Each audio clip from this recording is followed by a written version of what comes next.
You see how long this video is? Yes, you get to enjoy this long-ass video for free, and that's thanks to our sponsors like War Thunder. Check out this game through the link in the description below. Go through that link, and not only do you support this show, but you get a free premium tank or aircraft and 3 days of premium time as a bonus. And let's get into it.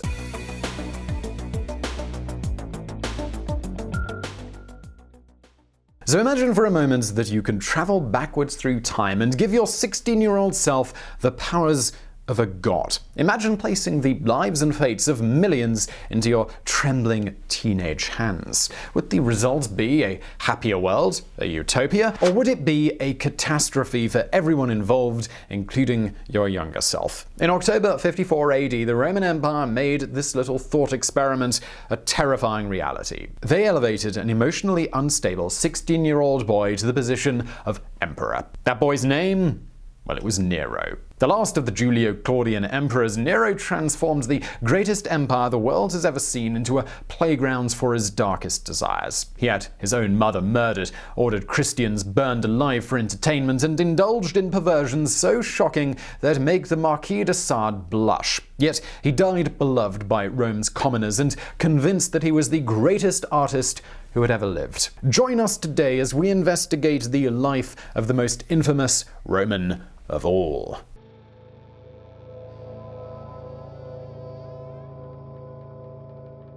If you were to take a quick glance at the background of Nero, you might assume the emperor had a childhood of unparalleled luxury. Born Lucius Domitius Ahenobarbus on December 15, 37 AD, Nero was a member of the Julio-Claudian dynasty, aka the dudes who had been ruling Rome for decades. His mother, Julia Agrippina, commonly known as Agrippina the Younger, was a direct descendant of the first emperor Augustus, and his great-uncle was Claudius. But while that might sound like a ticket to life on Roman Easy Street, Nero's mother Agrippina could have told him differently. The Julio-Claudians enjoyed nothing more than fratricide. The rot had started way back when Agrippina herself was just a girl growing up with her brother Caligula. As you'll know if you've already watched our Caligula video, Agrippina's dad was a popular general who was in line for the imperial throne, so naturally Agrippina's adopted grandfather, the emperor Tiberius, had him poisoned in 19 AD. It was just the first in a long line of Julio-Claudian family murders. So let's jump ahead to 37 AD. Tiberius is dead and Agrippina's brother Caligula inherits the throne. At first, things were fine. It was during this period of calm that Agrippina gave birth to Nero. But then Caligula had one of his trademark cuckoo moments and decided Agrippina was plotting to kill him. So he took all of her property and banished her to a tiny island where she could have no contact with her son. Dumped with a random aunt, young Nero was forced to make do with a dancer as a tutor. If that sounds actually kinda alright, well, just know that dancers, actors, and poets were considered the lowest of the low in Roman society, basically no better than prostitutes.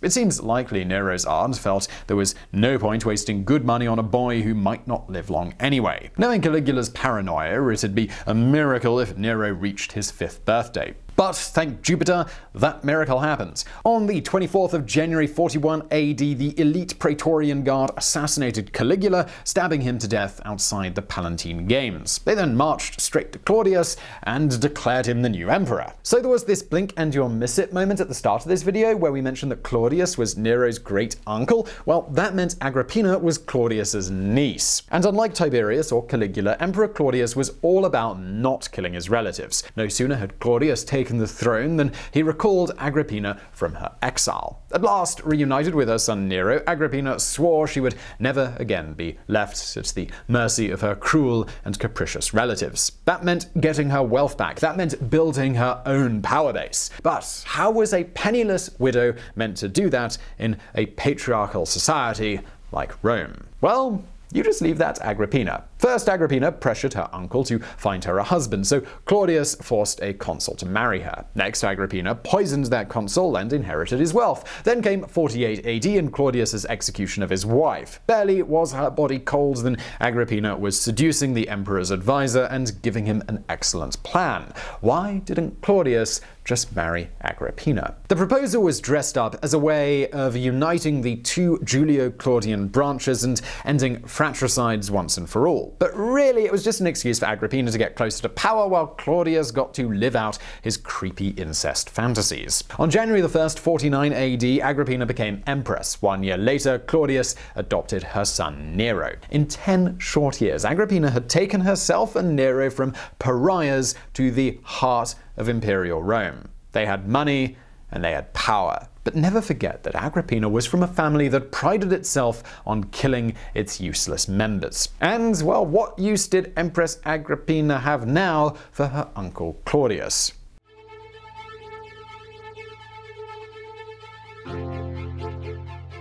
Come 51 AD, all was not well in Rome's imperial palace. That same year, Agrippina had pressured Claudius into naming Nero his co-heir alongside the emperor's natural son Britannicus. With Nero suddenly in line for half the throne, Claudius's advisors were taking a bit of a closer look at him. And when they took that closer look, they did not like what they saw. By now a teenager, Nero was a sulky, spoiled brat who would rather spend his time learning to play the lyre than learning how to rule. Worse still, the boy was developing a bit of a cruel streak. One by one, people started to wonder if they might just have another Caligula on their hands. Yet they were really powerless to stop Agrippina from building her son's power base. In 53 AD, Agrippina forced Nero into a marriage with Claudia Octavia, the daughter of Claudius. When we say forced here, we really do mean it. Claudia Octavia was being pursued by another suitor at the time. Agrippina wrecked that courtship and drove the suitor to suicide. Yet even this marriage of convenience, it wasn't enough to convince Agrippina that she was safe and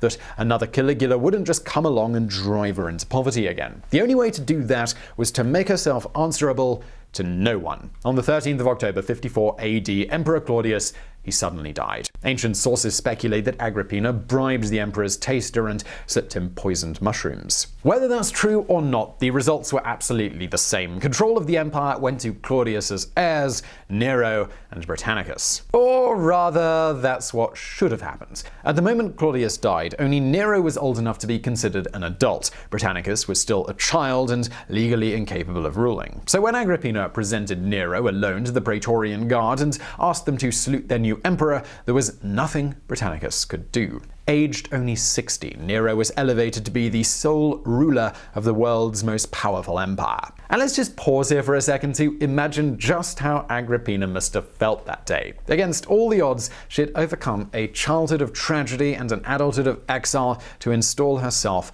at the very heart of Rome. She'd murdered her second husband, she'd manipulated and killed an emperor, and now her son was on the throne. We hope Agrippina savored that moment. We really do, because it just wasn't destined to last very long. Just as his mother had started to wonder if she really needed Claudius, the new emperor Nero started to wonder if he really needed Agrippina. Before long, Agrippina found herself being slowly pushed out of the corridors of power. Determined to fight, the wily murderess tried to ally herself with Britannicus, only for Nero to have his stepbrother poisoned. Not long after, Agrippina was moved out of the palace to a little villa on the outskirts of Rome. Even the previous marriage she had secured for Nero with Claudia Octavia, it was destroyed as Nero took up instead with Poppaea Sabina. As a last-ditch effort, Agrippina made overtures to Nero's cousin, suggesting that they could depose the teenage emperor together. But Agrippina's luck, well, it had run out. In 59 AD, Nero had Agrippina board a boat that was designed to sink and drown her. When she managed to survive the grueling swim to the shore, her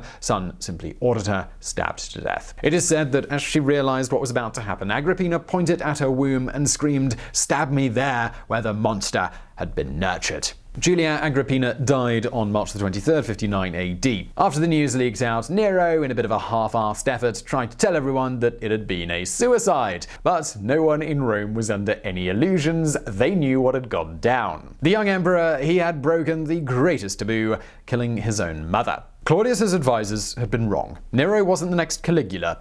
He was something much, much worse.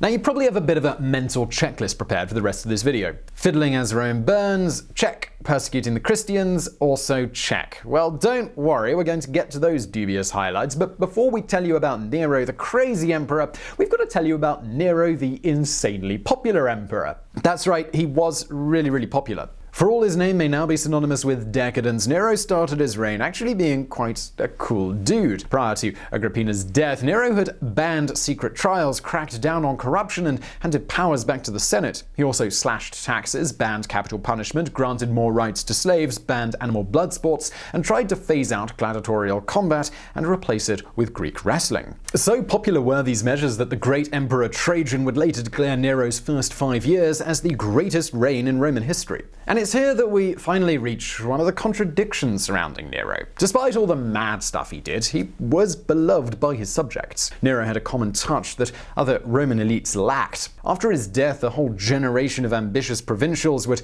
claim to be Nero's heirs as a shortcut to popularity. So why then do we only hear about the bad stuff? Maybe it's because the common folk didn't write the histories. Neither did the ambitious provincials, but rather the moneyed Roman elite did. And those guys, they couldn't stand the way that Nero debased his office. The issue was that, unlike Augustus, Tiberius, or Caligula, Nero had never wanted to be emperor. It was Agrippina who had schemed him into the palace and into power. The other reluctant emperor, Claudius, had at least been old enough to understand the responsibilities of office. Nero, though, he was young enough to understand that the responsibilities of office could kiss his Roman arse. Not long after Agrippina's death, Nero talked openly about giving up the throne to become a full-time poet. But the power that came with being a living god was simply too much fun, so instead Nero began to live an artist's life parallel to his imperial one. The young emperor spent his spare time partying in brothels, carousing with actors, hanging out with lowlifes. He liked to get drunk and appear on stage in theaters, sometimes in female roles. Remember, the Romans thought that artists were lower than sex workers. Seeing Nero indulge his artistic side for them was sort of like seeing the Queen of England dance naked for cash in an Amsterdam brothel. And you're welcome for that mental image.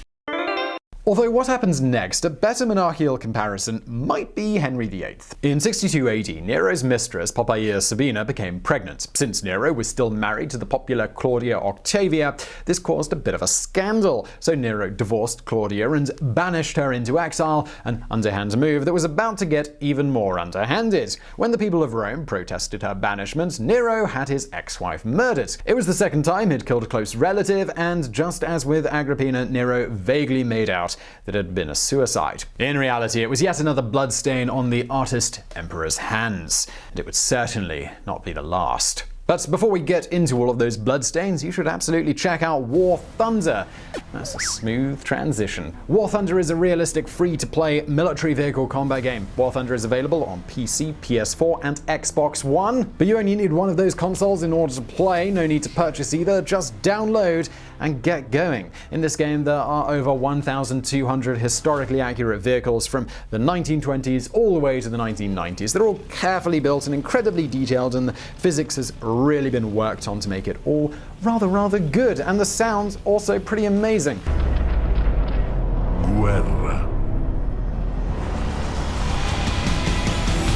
And look, you can just jump in for a quick arcade game, useful if you don't have much time, that's what I tend to do, or you can play realistic and go for the more challenging tactical stuff, or if you're hardcore, you can play simulator, but you know, that's just people who like getting their arse whipped over and over again. So join us on the battlefield for free using the link below. Doing that supports the show. It's a free way to support the show, by the way, and you also get a free premium tank or aircraft and 3 days of premium time as a bonus just for registering.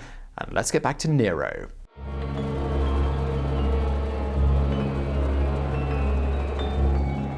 By July the 18th, 64 AD, Emperor Nero's initial popularity, it was in terminal nosedive. The same year Nero had Claudia murdered, the Praetorian Guard prefect Sporus had died. A natural moderate, it kept the emperor's darkest desires in check. So what did Nero do? He replaced him with a guy called Tigellinus, who thought the best thing the emperor could do with his dark desires was absolutely let them loose. That meant orgies, bloody purges of the elite, and even fewer hecks given about representing the office of emperor. Come that hot July of 64 AD, the people of Rome were fed up with the emperor and ready to believe just about anything about him. And into this tinderbox of resentment came a very real spark. The causes of the Great Fire of Rome are lost to history. All we know is that on July the 18th, a conflagration swept through the Eternal City. At the time, Rome was a collection of wooden shacks that had been thrown up without any central plan. So when the inferno got going, it really got going. The fire burned for a week. By the time it fizzled, 3 of the city's districts had been destroyed and the imperial palace itself had been damaged.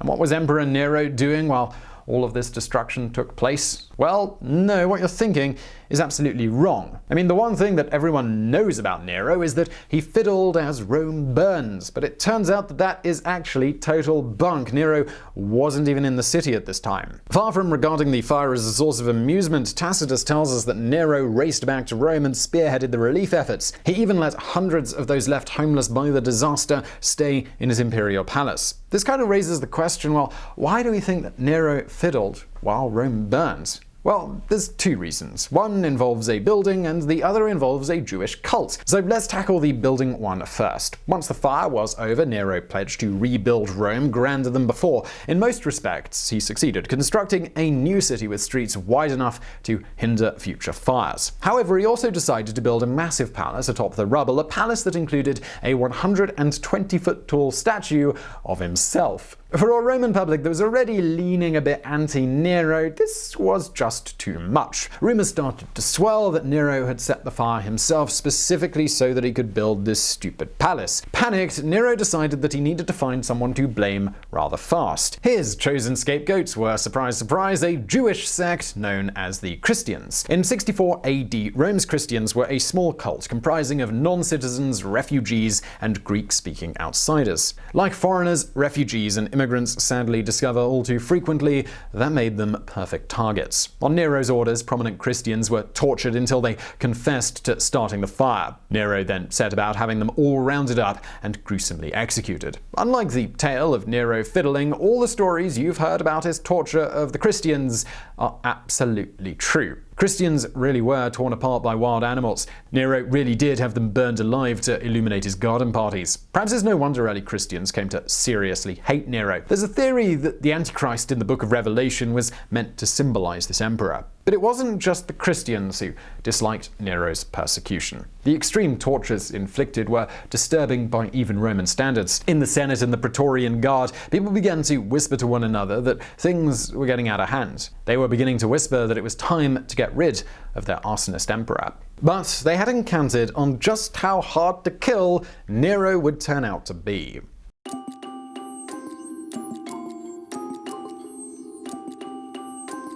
When people want to prove just what a monster Nero was, they usually point to his actions in 64 AD, allegedly letting Rome burn and actually slaughtering the Christians. Really though, they should point to the emperor's antics the following year. If 64 AD was Nero at his most misunderstood, 65 AD was Nero at his psychotic peak. It started out when a Senate plot against Nero was discovered. What followed was a purge that saw 23 conspirators forced to commit suicide, along with the philosopher Seneca. But if 23 dead doesn't sound so bad, know that this was just the warm-up act. In the wake of the conspiracy, Nero brought back the treason trials that had been a feature of Tiberius and Caligula's rules. Kangaroo courts that convicted and executed people on a whim, the treason trials were infamous for being an underhanded way for the emperor to get rid of anyone that he didn't like. And Nero in 65 AD, he had an enemies list longer than War and Peace. Yet even this bloodshed doesn't compare to Nero's cruelest act that year. At some point that summer, Nero got into a blazing row with his wife. You might remember her, that's Poppaea Sabina, the mistress who got pregnant, causing Nero to murder his previous wife. While Poppaea probably should have realized that ordering your wife's assassination isn't a great sign for marital stability. According to Tacitus, Nero, mad with rage, kicked Poppaea to death. The poor girl was pregnant at this time, and Nero made sure to aim his vicious kicks at her swollen stomach. In the aftermath of this brutal double murder, Nero went insane. He had Poppaea stuffed and embalmed and her corpse deposited in a mausoleum so that he could visit it whenever he wanted. Freakier still, Nero caught sight of a 13-year-old boy a few weeks later who was the spitting image of his murdered wife. Known as Sporus, this unlucky boy was kidnapped by Nero's men and castrated. Nero then forced Sporus to dress in clothes belonging to the dead Poppaea and married him in a bizarre service. After that, Sporus could be seen dressed and acting like the dead empress sat at Nero's side as the deranged emperor kissed and fondled him. If this wasn't already creepy enough, Nero himself took to wearing a Poppaea mask when he performed on stage, embodying the girl whose life he had so viciously snatched away. Yet, even as he drifted into Norman Bates territory, Nero did not lose his common touch. The next year, 66 AD, he left on a tour of Rome's eastern provinces, effectively giving himself a year's break from running the empire. But rather than react to this creepy murderer the way the elites in Rome had, those in the east acted like Nero was an ancient rock star. The thing was, Nero, he knew how to play a crowd. In Greece, he dressed like an ascetic with bare feet and flowing hair and took an active interest in the country's new religions. Wherever he went, he granted towns free city status, ensuring the inhabitants celebrated him. He was so popular that he even took part in the Olympic Games. Unsurprisingly, he won every event that he entered. It seems Nero himself felt being in the East was a form of freedom. He began appearing on stage more and more, often playing the roles of pregnant women. When he got back to Rome, upper society, it was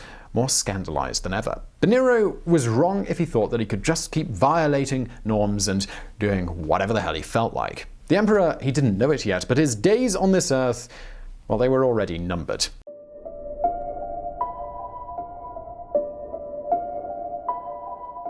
In early 68 AD, Nero sent an order to the governor of Gaul, a guy called Vindex, telling him to raise local taxes. It was just one of many such orders that Nero was in the habit of sending out to fund his lavish lifestyle, but this time something was different. Nero didn't know it, but Vindex was at breaking point. Fed up with endlessly having to raise taxes on Gaul, Vindex snapped when he saw Nero's latest demand. He took up arms and declared himself in rebellion against the emperor. But then he did a funny thing. He declared allegiance to the popular governor of Spain, a guy named Galba. This was funny because Galba was very much not in rebellion. When he heard of Vindex's declaration, he freaked out and declared himself for Nero. But just hearing Vindex mention Galba was enough to send Nero's paranoia into overdrive, and he had both men declared enemies of Rome. Realizing he was doomed either way, Galba went, screw it, and declared himself in rebellion after all. Unfortunately for Nero, a popular governor leading a rebellion was exactly the news that Rome had been waiting for. As news of Galba's revolt hit, the Praetorian Guard came out in support of him,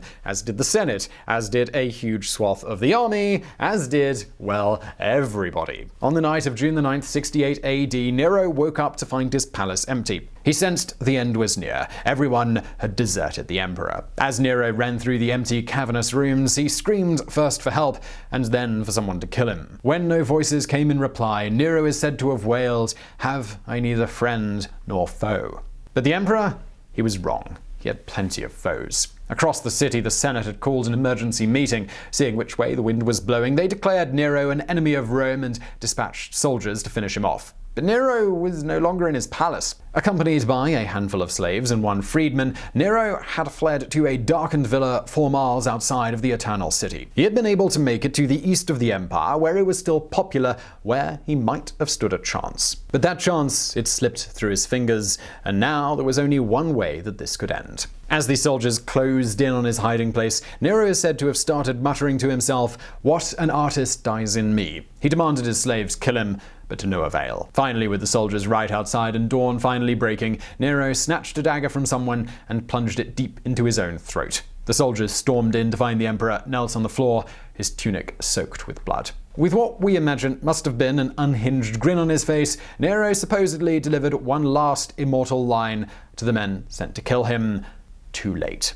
Emperor Nero died that morning, unloved and alone, a pariah to his people. With his death, the Julio-Claudian line that had ruled Rome since it became an empire, it was snuffed out. The fratricidal family that had given the world the highs of Augustus and the lows of Caligula would produce no more emperors. But if anyone was expecting Nero's death to herald an era of stability, well, they were in for a rather rude awakening. In the wake of Nero's suicide, Galba was made emperor, but he ruled a mere 6 months before he was assassinated. Galba's death would plunge the empire into chaos. 69 AD would see 4 emperors come and go before the dust settled and Vespasian claimed the throne. But all of that's for another video. What of Nero? What of the man we came here to discuss? Although he's infamous today as the most decadent emperor, you could argue that Nero wasn't the worst. Sure, he did some terrible and inhuman things, but even his cruelest acts weren't the outright sadism of Caligula as much as they were the lashings out of an angry teenage boy who never mentally grew up. It's true that Nero was a nasty man and an unhinged pervert, but it's also true that his badness is sometimes exaggerated. He never fiddled while Rome burned. The first 10 years of his rule, they were even something of a golden age. While it's fitting that we remember the awful, vicious side of Nero, it's also worth remembering that history is more nuanced than it often appears. Nero was deranged, but hopefully in our video today we've shown there was more to him than simply being Rome's crazy emperor. So I really hope you found that video interesting. If you did, why not give us a thumbs up below? It really does help. Also subscribe and hit that bell button so you find out when we put out new videos. Also, I'm linking to some other videos from the archives on the screen now. Please do check those out if you are so inclined. And as always, thank you for watching.